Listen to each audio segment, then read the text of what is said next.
ছাত্র জনতার তুমুল আন্দোলনের মুখে ভারতে পালিয়ে যেতে বাধ্য হন সাবেক প্রধানমন্ত্রী শেখ হাসিনা। ভারতে যাওয়ার আগে শেখ হাসিনা পদত্যাগ করেন বলে সেনাবাহিনীর পক্ষ থেকে জানানো হয়েছিল। তবে সেই পদত্যাগপত্র জাতিসংঘে জমা না দিলে সেনাবাহিনীর উপরে আসবে নিষেধাজ্ঞা। এমন একটি খবর সোশ্যাল মিডিয়ায় মুহূর্তেই ছড়িয়ে পড়েছে। এ নিয়ে বিভিন্ন সামাজিক মাধ্যমে নানা ধরনের পোস্ট দেখা গেছে। প্রশ্ন হচ্ছে, এমন তথ্য।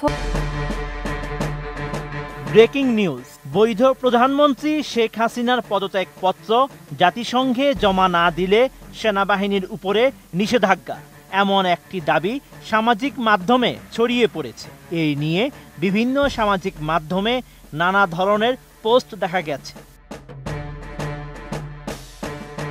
এই নিয়ে একটি প্রতিবেদন প্রকাশ করেছে ফ্যাক্ট চেকার সংস্থা রিউমার স্ক্যানার। তাদের অনুসন্ধানে জানা যায়, জাতিসংঘে সাবেক প্রধানমন্ত্রী শেখ হাসিনার পদত্যাগপত্র জমা না দিলে সেনাবাহিনীর উপর নিষেধাজ্ঞা সংক্রান্ত কোনো সিদ্ধান্ত জাতিসংঘ বা অন্য কোনো সংস্থা নেয়নি।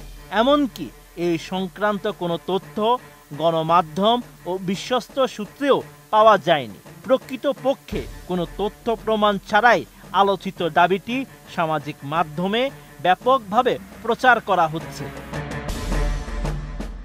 আলোচিত দাবিতে বলা হচ্ছে, জুলাই গণ অভ্যুত্থানে পদত্যাগ করা শেখ হাসিনার পদত্যাগপত্র জাতিসংঘে জমা না দিলে সেনাবাহিনীর উপর আসবে নিষেধাজ্ঞা।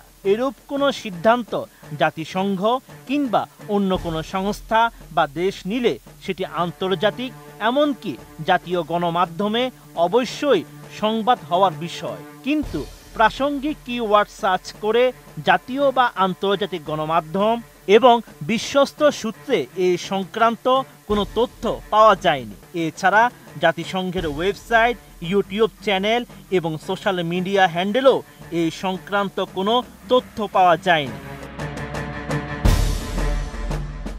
এর আগে গত 19 অক্টোবর প্রথম আলো ওয়েবসাইটে প্রকাশিত একটি প্রতিবেদন থেকে জানা যায়, জাতিসংঘের শান্তি রক্ষা কার্যক্রম বিভাগের মিলিটারি অ্যাফেয়ার্স দপ্তর নিউ ইয়র্কে বাংলাদেশের স্থায়ী মিশনে একটি চিঠি পাঠিয়েছে।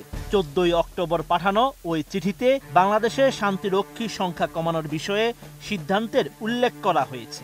সুতরাং সাবেক শেখ হাসিনার পদত্যাগপত্র জাতিসংঘে জমা না দিলে সেনাবাহিনীর উপর নিষেধাজ্ঞা শীর্ষক